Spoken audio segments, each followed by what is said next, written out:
What type of work did you perform while in the service? Well, that's pretty variable, but for the longest period, I was in a career field called aircraft metals technology. And in that, I would inspect and evaluate parts or assemblies for aircraft systems. If it was a part that was needed that was authorized for local manufacture, we build it. Some of them would come to us drill on installation, which just meant that we had to match them to the particular airframe or component. I built a number of special tools and was lucky to be involved in some very unique repairs. Where did you serve? Oh gosh, that's I was from Southeast Asia, Southwest Asia, the Pacific. Spent a fair amount of time in the southern United States, from New Mexico to Texas, Oklahoma, very serious, but all in the southeast quadrant, pretty much, and spent, luckily, quite a bit of time in southern and Western Europe as well as Eastern Europe, and those were fantastic areas to have to work. What was your military life like during those times? Well, again, it varied a great deal. Anything that I did was unaccompanied. Well, of course, I wasn't married for a portion of it, but after that,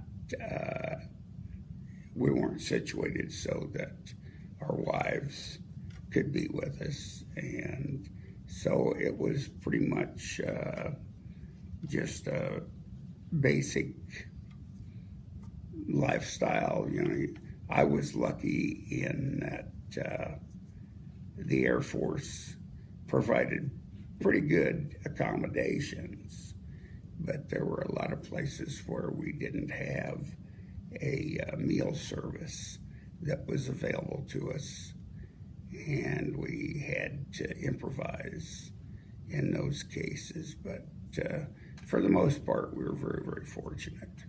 How was the food? Well, that just depended upon the luck of the draw.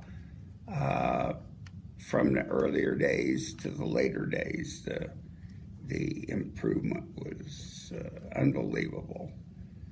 Never forget one of the first times that I went into a Air Force dining facility for a breakfast, and I'm going through the line, and I knew that eggs were on the menu, so I said, 2 eggs. You know, and I thought, well, you know, they'll throw them down, they'll scramble them and throw them on the plate, and they'll get. And the young man asked me, well, how do you want those cooked? And I knew that the world was a different place then, because we would never have been asked that. What dwellings were you providing? Generally, as an NCO, I would get a single man or a 2-man room, but in some cases, we would be dealing with a total lack of facilities, and we would live in tents on the dirt. One case lived in an old World War II hangar, and the civil engineers had come in and built some cubicles, and I think there were about 12 of us on cots in there, and they had strung polyethylene sheets over all the cubicles because the hangar was infested with pigeons, and they weren't housebroken. What was the weather like? It could be anything from extreme cold and snow in the northern latitudes to tropical monsoon type weather.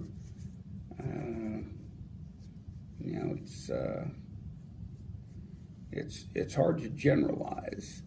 It generally depended upon the latitude that you were in, and I just really have a preference for Nebraska weather, although sometimes it could be a little bit warmer. Did you serve during the war? Yes, there were a number of conflicts from Vietnam up to the Gulf War,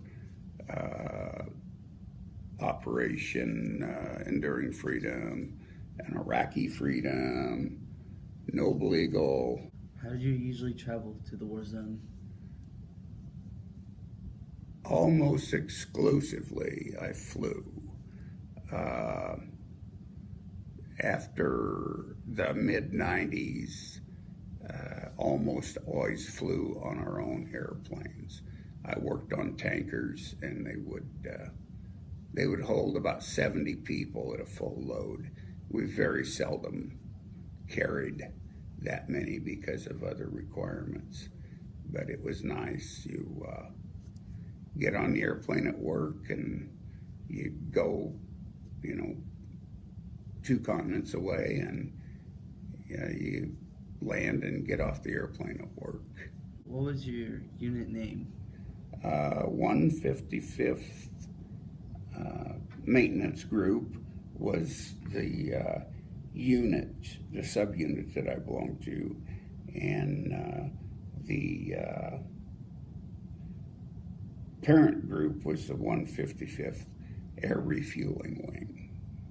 What were your job duties? They were pretty broad. The career field was a combination of machine shop and welding shop duties. In the welding area, you had to be certified to weld on aircraft and missile structures, and this is all done with the TIG, or tungsten inert gas process. The samples were tested with radiographs, x-rays, and sometimes with ultrasonics or eddy current testing. And then the machine shop portion consisted of a number of things. We would produce parts that were not otherwise readily available if they were allowed by technical and engineering guidance. In my case, I made a number of special tools and developed some repair processes that weren't otherwise available.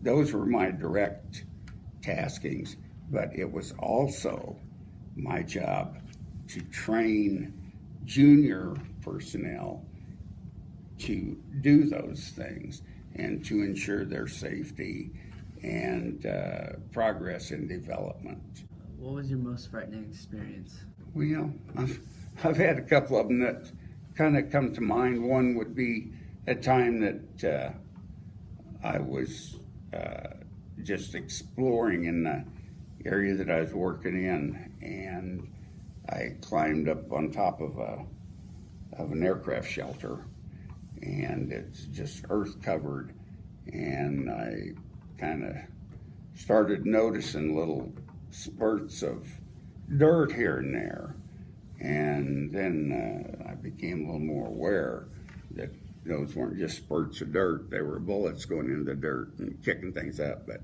apparently, someone in an area outside the wire was amusing themselves by shooting at me. The distance was pretty good. They weren't accurate, thankfully, but I'm sure it would have hurt if I'd have been hit.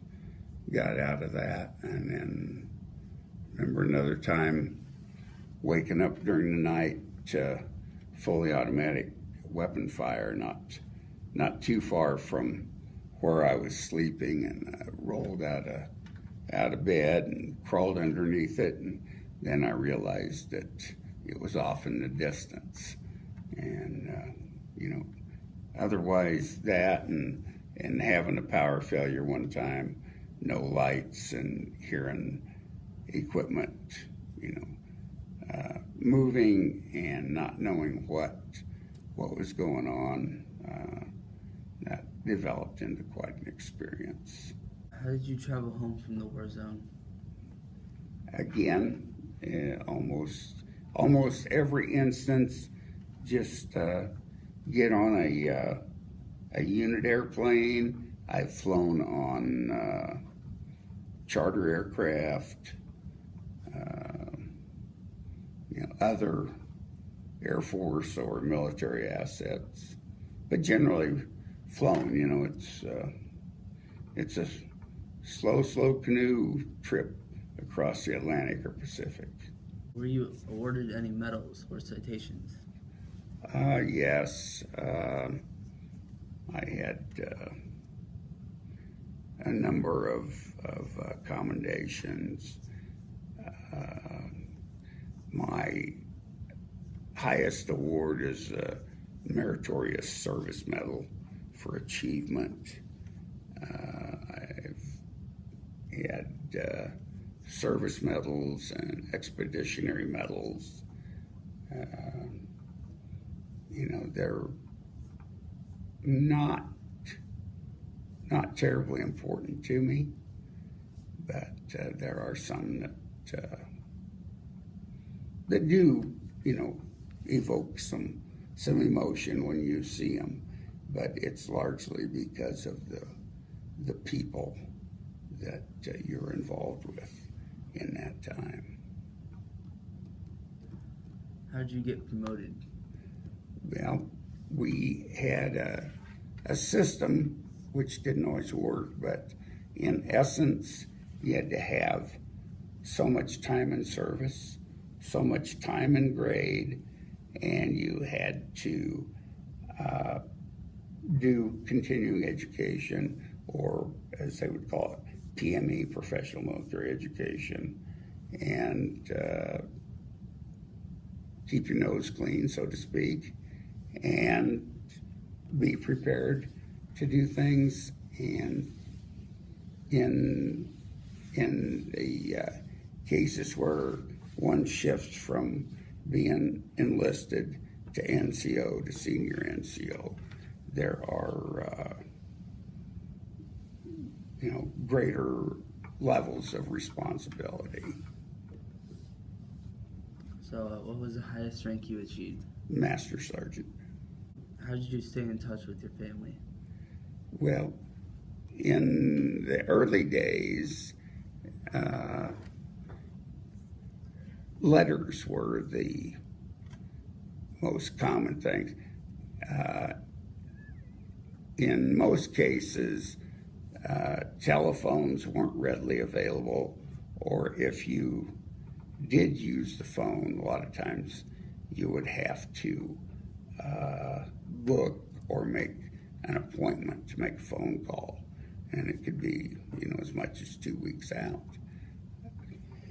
In latter times, with better telephone service around the world, you could do that. And towards the end of my time, I got to where I understood the system well enough that I could sit down at a telephone where I was and just call my my wife directly, or in instances I could call my son. My youngest son was in Afghanistan, and I could call him in his workplace, and that was, a fantastic movement forward.